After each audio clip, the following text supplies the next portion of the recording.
Bonjour à tous, Dimitri, CryptoParadise.consulting, ravi de vous retrouver aujourd'hui depuis Maurice, comme toujours. Aujourd'hui, je vais vous faire une vidéo, une fois n'est pas coutume, une vidéo assez particulière, parce qu'aujourd'hui, j'ai envie d'aborder des sujets très très macro. On va parler de tous les sujets, et je dirais des sujets qui vraiment sont en ce moment, font la une de l'actualité. On va parler du Covid, on va parler des problèmes sur les marchés financiers, on va parler évidemment crypto, on va voir comment tout ça dans mon esprit est totalement lié. Et l'idée pour moi est de vous livrer comme ça de but en blanc un petit peu tout ce que j'ai entre guillemets dans le crâne. Alors je le fais pourquoi? Je le fais en grande partie parce que c'est ce que je me dois au niveau de la sincérité, parce que je suis complètement abasourdi par effectivement les news qui nous arrivent. Et puis je le fais aussi parce que je souhaite finalement marquer avec toutes ces vidéos, marquer le coup et puis avoir la possibilité, notamment pour mes enfants, de retrouver un petit peu, finalement, au fil de toutes ces vidéos, laisser comme ça une trace qui va permettre de s'y référer, notamment dans les années à venir.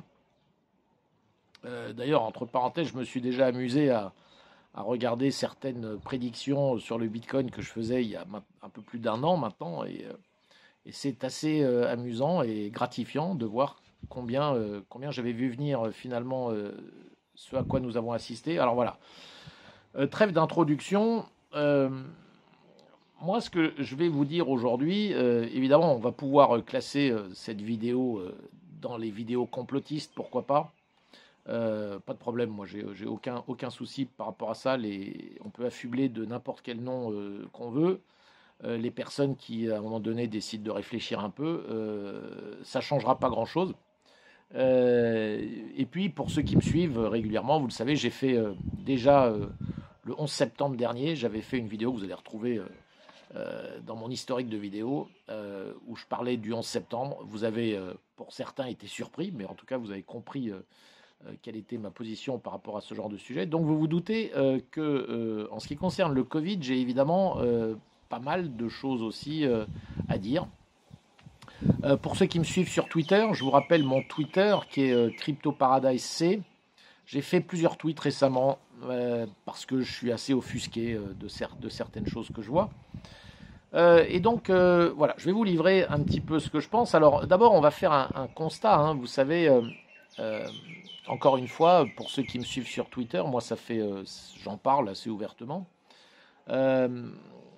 Voilà ce que je pense aujourd'hui. Nous avons depuis 2008, à peu près, enfin pas à peu près, puisqu'on a eu la crise de 2008, année d'ailleurs où le white paper du Bitcoin est sorti, nous avons un monde qui a tout doucement dérivé vers quelque chose.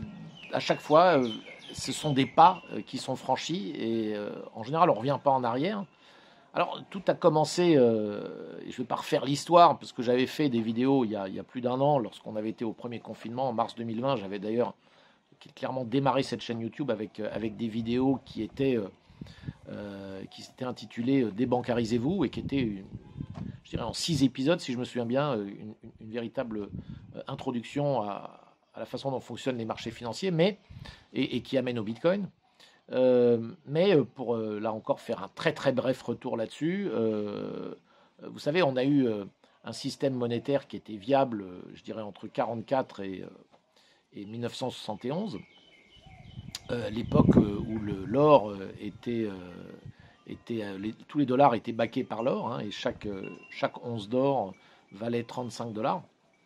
Et puis, le premier défaut, ce que j'appelle le premier défaut des États-Unis, a eu lieu en 1971, lorsque, donc, du jour au lendemain, les États-Unis ont refusé de donner de l'or contre les dollars qui leur étaient envoyés. Donc ça, c'est la première fois que les États-Unis ont réellement fait défaut. Bon, ça a été remplacé par je dirais, l'étalon or a été remplacé par l'étalon pétrodollar. Là encore, vous irez voir tout ça dans les détails en regardant mes vidéos, mais évidemment, vous allez trouver aussi d'autres informations sur YouTube là-dessus. Bref. Donc c'est la première fois que les États-Unis ont réellement fait défaut sur leur dette. Ce défaut, ils ont réussi à le camoufler grâce à la supercherie, enfin supercherie. On va dire que c'est une façon très très habile d'avoir déguisé ce défaut en créant le pétrodollar et finalement en rendant à nouveau les personnes tributaires du dollar. Pour moi, le deuxième vrai défaut a eu lieu en 2008, lorsque cette fois-ci, les États-Unis ne pouvaient plus émettre de dette correctement et à des taux qui les intéressaient sans faire intervenir sur les marchés un acheteur qui était la Banque centrale. C'est-à-dire que plus personne ne voulait de cette dette avec des taux d'intérêt très bas et les acheteurs ne se bousculant pas. Évidemment, il a fallu faire intervenir quelqu'un d'autre. Donc au lieu là encore de faire défaut, puisque la logique aurait voulu que les États-Unis, pour fourguer leur dette, eh bien, augmentent les taux d'intérêt, mais comme ça, ils ne pouvaient pas le faire, sinon c'était le défaut assuré. Ils ont fait intervenir la Banque centrale américaine, la Fed, et vous vous souvenez, entre les années, à partir de 2008, ça a été ce nouveau machin qu'on a appelé le quantitative easing, et qui était pour moi le deuxième défaut de l'Amérique, puisque à partir de là, les dettes émises ont été pour la plupart rachetées et mises sur la balance de la Federal Reserve qui, pour ce faire, n'avait qu'à imprimer des dollars. Bon, depuis 2008, on assiste à une lente et inexorable accélération des choses. Vous savez, l'année dernière, 40% de tous les dollars jamais imprimés depuis tous les temps l'ont été l'année dernière. Alors, tout ça nous amène, si vous voulez, à la situation qu'on a connue fin 2019, où, pour ceux qui suivaient un petit peu, on avait des gros soucis sur le marché qu'on appelle le repo market, qui était le marché interbancaire aux États-Unis, où les banques refusaient de se prêter les montants absolument nécessaires toutes les nuits, hein, c'était toutes les 24 heures, et qui demandaient, qui ont nécessité à ce que la Federal Reserve, là encore, intervienne. Et fin 2019, je me souviens avoir commencé à constater et à observer cette situation où des milliards et des milliards de dollars étaient imprimés à nouveau de façon exponentielle, sans pour autant que ça alerte quiconque, hein. On se souvient des années 2011-2012 où lorsque certains pays d'Europe étaient surendettés, c'était la panique partout. Aujourd'hui, on a des dettes 2-3 fois supérieures, puis ça inquiète plus personne. Donc là, un petit peu de la même façon, fin 2019, pour ceux qui suivaient les actualités financières, eh bien, on se doutait qu'il y avait un truc qui tournait plus très rond. Donc, mais tout ça, là encore, était facilement étouffable sous le tapis grâce aux interventions, encore une fois, de la Federal Reserve, et qui là encore, a clairement mis le pied sur l'accélérateur pour devenir l'acheteur en dernier ressort de tous ces produits financiers dont plus personne ne veut. À partir du moment où vous avez un marché qui est complètement manipulé de la sorte, c'est-à-dire où vous faites rentrer quelqu'un sur le marché avec des billets tout fraîchement imprimés, évidemment, on ne peut pas dire que ça s'appelle un marché, ça s'appelle plus un marché, ça s'appelle autre chose, mais ce n'est pas un marché, on va dire, sain. Alors, fin 2019, on assiste à tout ça ahuri, et puis je dirais, comme par hasard, arrive le Covid, début 2020. Alors, mon point de vue, vous savez, mon point de vue, il est très simple, c'est que je pense que tout ce qui nous arrive, tout ce qui arrive en ce moment sur Terre, et puis avec cette accélération dont je parlais depuis tout à l'heure, est lié à ces problématiques financières. C'est-à-dire que nous avons un système financier, aujourd'hui, qui est un système basé sur le dollar, et ce système financier, il est totalement à bout de souffle, depuis maintenant de nombreuses années. Alors, il est maintenu en vie. D'ailleurs, pour être tout à fait sincère, dans les années 2012-2013, j'étais moi persuadé qu'il ne tiendrait pas aussi longtemps que ça. Et d'ailleurs, on ne voyait pas très bien comment ça allait évoluer, si ce n'est avec une grosse guerre. Finalement, pas de guerre, heureusement, mais pour l'instant en tout cas. Mais un système qui ne peut perdurer que par des artifices de plus en plus extraordinaires. Vous savez, si vous aviez demandé à un économiste sérieux avant 2008 si les banques centrales et la Federal Reserve allaient pouvoir racheter comme ça jusqu'à avoir 50% des bons du Trésor émis par l'État américain, rachetés par des billets imprimés par la Fédérale Réserve, il vous aurait dit que ce n'est pas possible. Si vous aviez demandé aux mêmes économistes, pourtant, évidemment, c'est ce qui a eu lieu. Après, si vous aviez demandé à des économistes sérieux si on pouvait assister un jour à des taux d'intérêt nuls, voire même à des taux d'intérêt négatifs, ils vous auraient dit, vous êtes fous, ce n'est pas possible. Pourtant, là encore, nous y sommes.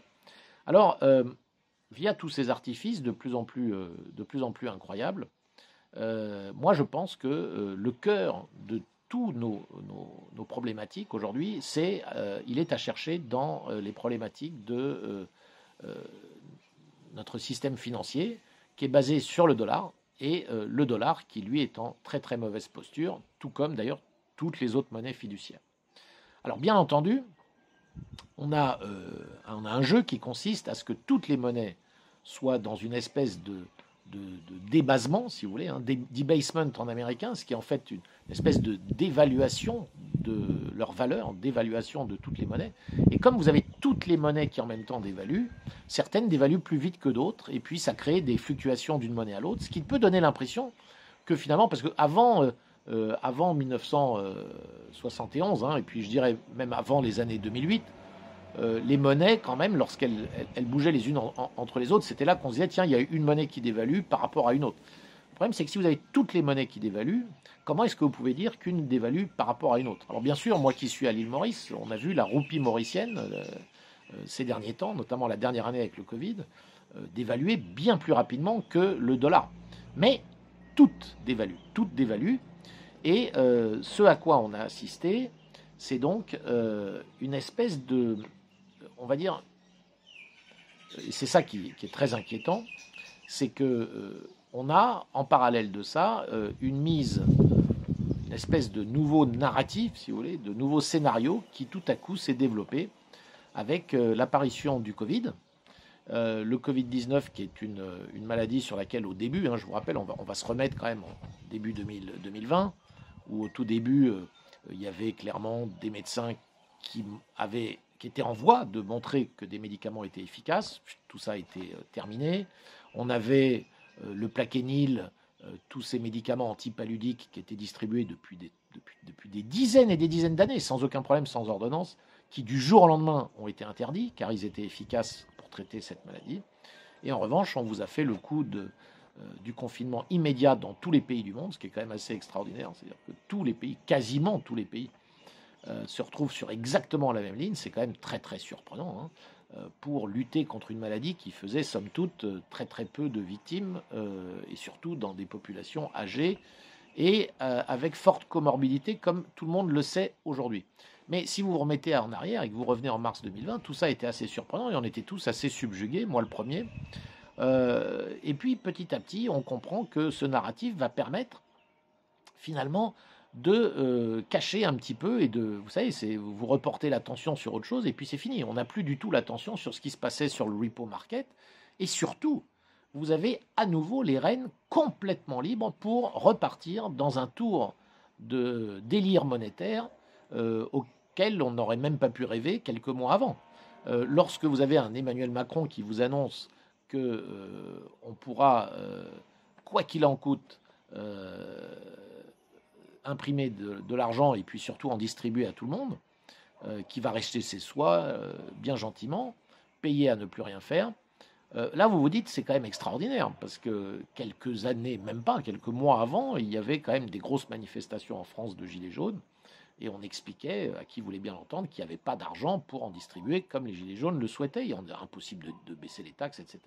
Tout à coup arrive le Covid, et là, tout devient à nouveau totalement possible. Je dirais même au-delà de tout ce qu'on aurait pu imaginer avant. Alors, tout ça, pour quelqu'un qui, comme moi, analyse les situations depuis maintenant de nombreuses années, moi, je ne peux qu'être alerté. Je vous le dis honnêtement, j'ai ma petite...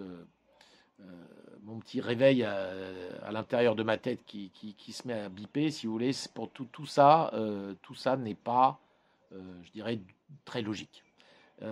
Et ce manque de logique, évidemment, crée chez moi le besoin de comprendre et d'aller chercher les réponses. Alors, je ne peux pas dire évidemment qu'aujourd'hui j'ai quelques réponses que ce soit, mais j'ai quand même énormément évolué par rapport à l'année dernière. Et aujourd'hui, je suis désormais absolument convaincu, si vous voulez, que tout ça est lié. Et malheureusement, alors nous sommes aujourd'hui, alors pas malheureusement, mais nous sommes dans un monde où nous avons donc, et nous observons, que nous avons deux sortes de personnes, et ça j'en avais déjà parlé dans des vidéos précédentes.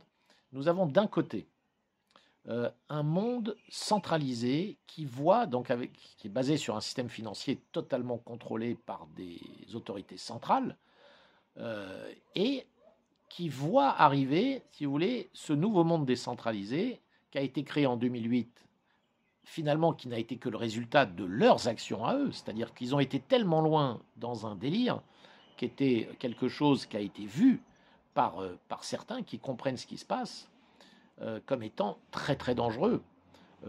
Et donc, la création finalement du Bitcoin et la possibilité de quitter le système et le réseau bancaire n'a pu apparaître que lorsque ces autorités centrales ont été, entre guillemets, beaucoup trop loin dans leur volonté de sauver finalement leur système qui est donc, comme je vous le disais en introduction, totalement à bout de souffle. Alors, la problématique de tout ça, si vous voulez, c'est que ce monde centralisé se retrouve aujourd'hui complètement prisonnier de leurs propres décisions, et c'est ça qui est finalement assez cocasse, c'est qu'ils sont enfermés dans un tunnel duquel ils ne pourront plus sortir. Autant en 2008, on aurait pu imaginer, et encore, hein, je sais bien que ça aurait coûté très très cher, et encore une fois, je ne suis pas là du tout là pour dire qui a tort, qui a raison. Je me dis d'ailleurs que en tant que banquier central, il est probable que la seule chose qu'ils pouvaient faire, c'est ce qu'ils ont fait. Mais ça n'enlève pas l'analyse beaucoup plus poussée de la chose, c'est que en tant qu'autorité centrale, ils ont été tellement loin dans cette impression monétaire que ça a créé les conditions d'apparition de quelque chose de complètement nouveau et qui évidemment est le Bitcoin. Alors ce Bitcoin qui au départ ne valait rien et qui finalement en 10 ans a pris une place phénoménale et on n'en est à mon avis qu'au début. Alors donc le problème de tout ça, c'est qu'on assiste donc médusé, si vous voulez, à un monde centralisé qui, je dirais, se raidit. Il se raidit de plus en plus. Et ça, on le voit au fil de l'année dernière, si vous voulez, l'histoire du Covid, l'histoire des confinements qui sont de moins en moins justifiés, l'histoire des variants qui, dès le départ, lorsque vous écoutiez ce que disaient certains spécialistes, notamment le professeur Didier Raoult, qui expliquait très très clairement que à chaque fois que si vous allez trop tôt sur des vaccins, vous allez créer les conditions d'apparition des variants. Et puis que, deuxième point, que de toute façon, les variants, plus il y en aura et moins ils seront virulents. Donc la volonté aujourd'hui de vouloir vous mettre de plus en plus de pression pour vous protéger de variants qui sont de moins en moins virulents et qui font très clairement de très peu de morts, montre combien ces autorités centralisées sont en train de se raidir. Alors, pour moi, l'histoire du Covid, comme vous l'avez compris, n'est qu'un prétexte, pour cacher, je dirais, l'éléphant qui est dans la pièce et qui est la grosse problématique d'un système monétaire financier complètement à bout de souffle. Alors, vous avez déjà lu les phrases qui consistent à dire, que vous avez lu à droite à gauche, comme quoi il y aurait un grand reset qui se prépare, etc. Alors, j'en serais pas surpris. La question, c'est comment ça va avoir lieu. Et de toute façon, la beauté de tout ça, et c'est là où, évidemment, il y a quand même un optimisme à avoir, c'est qu'en face de ces autorités centrales qui veulent absolument tout contrôler, et pour ça, elles sont prêtes à tout, et on voit bien que ce raidissement, évidemment, il peut faire un petit peu peur, parce qu'elles vont se raidir, mais jusqu'où? C'est la grande question. En face, vous avez un monde qui grandit, qui est le monde de ceux qui commencent à entrevoir un monde qui pourrait exister sans autorité centrale. Et là encore, vous le savez, pour la première fois dans l'humanité, grâce à la blockchain, grâce à Satoshi, un monde tel que celui-là est possible. Il est possible, et il est possible de s'organiser dans énormément de domaines, même dans la gouvernance d'un pays, de façon totalement décentralisée grâce à la blockchain. Alors bien sûr, ça c'est un espoir immense, mais il est évident, si vous voulez, que ces deux mondes, aujourd'hui, se regardent en chien de faïence, mais il y a un monde qui n'a quand même, celui du monde décentralisé, qui malheureusement n'a pas énormément de pouvoir entre les mains. Même si ce pouvoir est en train d'augmenter de façon exponentielle, grâce évidemment à l'enrichissement phénoménal et auquel on n'a jamais assisté sur Terre depuis que l'humanité existe, l'enrichissement de ceux qui sont rentrés très tôt dans ce monde décentralisé, notamment en achetant, quand il le fallait, des bitcoins, des Ethers, etc.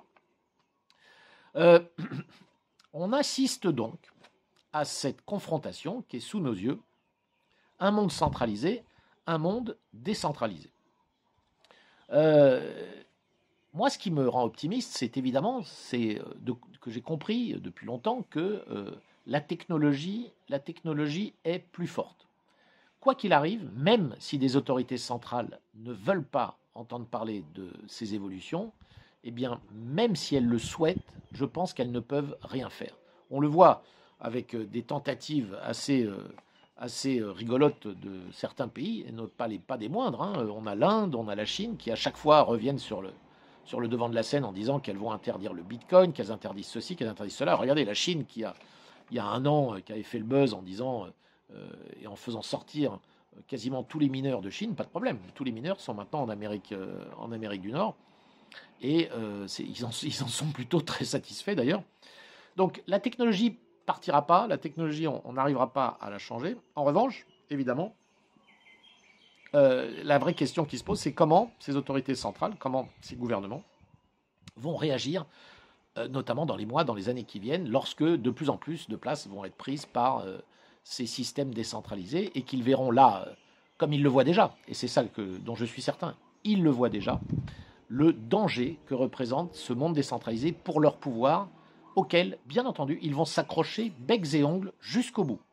Le jusqu'au bout fait peur, parce que jusqu'où iront-ils pour ne pas perdre ce pouvoir? C'est évidemment la question à 100 balles à laquelle j'aurais beaucoup de mal à répondre, parce que qu'ils jettent l'éponge, on a du mal à y croire. Même si on a eu dans l'histoire finalement un système entier qui a jeté l'éponge, c'était le système communiste en 1989-90, et qui finalement a fini par jeter l'éponge et qui ne s'est pas cloîtré dans une position de plus en plus raide qui aurait pu tourner au drame pour les populations qui habitaient dans ces pays-là. Non, finalement, tout s'est écroulé et en quelques semaines, c'était plié, c'était fini. Est-ce qu'on assistera à la même chose? Bon, là, c'est beaucoup plus... D'abord, la chute réelle du système financier pourrait avoir des conséquences absolument incroyables. Et bien entendu, on imagine qu'ils sont à la manœuvre, ces autorités centrales, aujourd'hui, pour vous imaginer quelque chose de nouveau. Mais rassurez-vous, je ne suis pas certain que ce sera pour votre bien. Et c'est pour ça que je mettrai plutôt mes espoirs dans ce qui va se passer dans le monde d'en face, c'est-à-dire dans le monde décentralisé. Alors pour parler maintenant un petit peu de ce qui pourrait se passer dans ce monde décentralisé, et là on va revenir aux crypto-monnaies, qui reste quand même mon sujet dada, c'est l'évolution en fait à laquelle nous assistons, même dans le monde des crypto-monnaies. Et cette évolution, ça aussi je l'ai déjà abordé, c'est une évolution qui peut là aussi être inquiétante, dans le sens où les espoirs du début de la crypto-monnaie, il y a encore 5 ans, si vous voulez, avoir des cryptos voulait dire se débancariser réellement, c'est-à-dire avoir l'accès direct à vos crypto-monnaies, à vos bitcoins, via une clé privée que vous aviez sur votre ordinateur ou sur un hard wallet papier, mais une clé privée à laquelle vous aviez accès et qui vous donnait un lien direct avec vos crypto-monnaies. On pensait qu'un jour ou l'autre viendrait de plus en plus de commerçants qui accepteraient le Bitcoin. Alors je ne dis pas que ce n'est pas le cas, bien sûr c'est le cas, mais vous voyez bien comme aujourd'hui l'évolution elle est un petit peu différente avec tout ce qui se passe dans la DeFi, avec les protocoles qui vous permettent de gagner des crypto-monnaies en les mettant dans des protocoles de finances décentralisées ou en les confiant même à des nouvelles autorités centrales. Vous le savez, je suis ambassadeur Celsius. Celsius, c'est une autorité quand même centrale, même si ils font de la finance décentralisée. Vous leur confiez vos cryptos pour obtenir des rewards, des intérêts. Alors, vous savez, moi, j'affectionne particulièrement tous ces systèmes-là, donc je suis moi-même complètement, je baigne dedans. Mais évidemment, le risque avec tout ça, enfin le risque, disons, on assiste plutôt à un mouvement où aujourd'hui, vous pouvez même régler vos dépenses de tous les jours avec des cartes de crédit, Visa, Mastercard, qui sont assis sur vos cryptos. Et donc, aujourd'hui, c'est comme si vos cryptos, vous, au moment de payer, vous les transformez finalement dans la monnaie avec laquelle vous êtes, dans le pays dans lequel vous êtes, etc. Alors, ça, c'est pas exactement la même chose que de dépenser directement ces bitcoins chez un commerçant. C'est pas la même chose. Parce que quand vous dépensez directement des bitcoins chez un commerçant qui accepte les bitcoins, comme ça doit se faire d'ailleurs au Salvador, désormais, puisque le bitcoin est monnaie légale là-bas, là, en revanche, vous pouvez arriver avec vos bitcoins, clés privées, et puis le faire. Par contre, quand vous utilisez ces systèmes de cartes de crédit que vous avez sur différentes applis, hein, sur Binance, sur crypto.com, etc., le fait de dépenser fait que dans tous les cas, vous êtes obligé de passer par un système d'échange entre les cryptos et les monnaies. Et dès lors, on vous demande qui vous êtes, on vous demande votre KYC, on sait qui vous êtes, etc. Donc le pont entre crypto et monde réel vous nécessite obligatoirement qu'on connaisse tout de vous et qu'on puisse évidemment vous suivre, je dirais, et vous surveiller. Alors c'est évidemment le côté un petit peu frustrant de cette évolution, mais bon, vous le savez, ça aussi je l'ai beaucoup dit, l'un ne va pas sans l'autre, donc c'est plutôt quelque chose que c'est ce qui fera, si vous voulez, que les cryptos vont avoir beaucoup de succès. C'est la contrepartie, c'est que le côté complètement, je dirais, révolutionnaire du début, libertarien, hein, qui consistait à sortir complètement du système bancaire et puis d'être en relation directe avec ces cryptos sans intermédiaire financier, ce côté-là a plutôt tendance à disparaître. Je ne dis pas que c'est définitif, et évidemment, si des pays comme le Salvador commencent à s'ajouter, ce dont je ne doute pas, on aura de plus en plus de commerçants qui finalement vont accepter le Bitcoin directement et d'autres cryptos, ce qui va vous permettre du coup de ne plus passer par des systèmes où il y a des intermédiaires financiers, mais d'être directement relié à vos cryptos et de les utiliser comme bon vous semble sans que personne puisse vous surveiller là-dessus. Alors voilà les remarques que je voulais vous faire aujourd'hui. En conclusion, ce que je vais vous dire, c'est que nous sommes tous dans une situation où le fait de comprendre ce qui nous entoure, c'est déjà quelque chose qui demande pas mal d'efforts, on va dire, parce que moi, il m'a fallu pas mal d'années, si vous voulez, pour commencer vraiment à comprendre comment fonctionnait tout le bordel qui nous entoure. Mais le fait de le comprendre nous met dans une position un petit peu problématique, ce que j'appellerais la position, vous savez, ce sentiment d'impuissance. C'est-à-dire que on est complètement tributaire de décisions qui sont prises encore aujourd'hui par des autorités centrales qui font à peu près ce qu'elles veulent et souvent avec des agendas qui soit nous échappent, soit lorsqu'on les comprend, évidemment, nous révulsent et avec lesquels, évidemment, on n'est pas du tout forcément d'accord.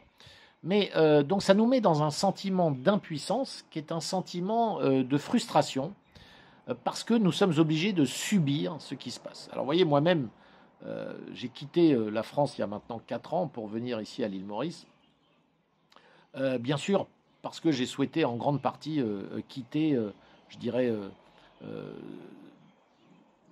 ce qui se passait là-bas hein, et pouvoir vivre plus en accord avec ce que je pense et mettre en accord, je dirais, mes actions et mes idées. Mais voilà, ce que je voulais dire, c'est que c'est évidemment une situation qui est assez frustrante, mais comme je l'ai tweeté d'ailleurs assez récemment, il n'empêche que le fait de faire circuler l'information, le fait de l'ouvrir, hein, d'ouvrir sa gueule, si je puis dire, et de ne pas craindre de parler, et je dirais de diffuser même l'information, auprès de vos proches, auprès des gens, de vos amis et même d'autres gens. Vous voyez ce que je fais moi avec une chaîne YouTube. C'est une façon aussi de faire petit à petit s'éveiller les gens, s'éveiller des consciences et comprendre que les enjeux auxquels nous assistons sont des enjeux absolument vitaux pour la suite de la société qui nous attend. Et la grande question va évidemment être de savoir dans quel camp vous êtes. Est-ce que vous êtes dans le camp de ceux qui continuent à donner leur confiance à des autorités centrales de plus en plus corrompues? Je crois que là, c'est assez factuel ce que je dis. Je n'émets pas de jugement. Nous avons des autorités centrales de plus en plus corrompues. Et est-ce que leur donner votre confiance est quelque chose de souhaitable et d'acceptable? Ou est-ce que, comme moi, bien entendu, vous avez choisi l'autre camp, qui est le camp de ceux qui appellent de tous leurs vœux un monde décentralisé, un monde dans lequel un monde de règles, mais de règles qui deviennent immuables, inscrites dans le marbre, sur la blockchain, et desquelles personne ne peut échapper, ni en bas de l'échelle, ni en haut de l'échelle, dans un monde où le système pyramidal que nous avons toujours connu devient un système qui n'est plus du tout pyramidal, mais qui est horizontal, où les autorités s'entrecroisent, dans un monde où les protocoles informatiques, algorithmiques, permettent d'organiser les vies sociales de tous ces individus réunis finalement dans des communautés diverses, de façon totalement fluide, afin de retrouver, je dirais, la paix sur Terre. Voilà pour ma conclusion. J'espère que je n'ai pas été trop long. Je voulais partager ça avec vous en cette fin d'année. Je vous referai une vidéo probablement sur Celsius dans les prochains jours. Mais je pense que je serai je reprendrai la parole globalement, je pense, après les fêtes, vers le mois de janvier. J'ai toute ma famille qui vient me rejoindre à Maurice pour que nous passions d'excellentes fêtes, que je vais vous souhaiter à vous tous aussi excellentes. J'espère que vous en profiterez bien. Et je vous dis à très bientôt. Vous pouvez aussi me retrouver, vous le savez, sur mon site cryptoparadise.consulting.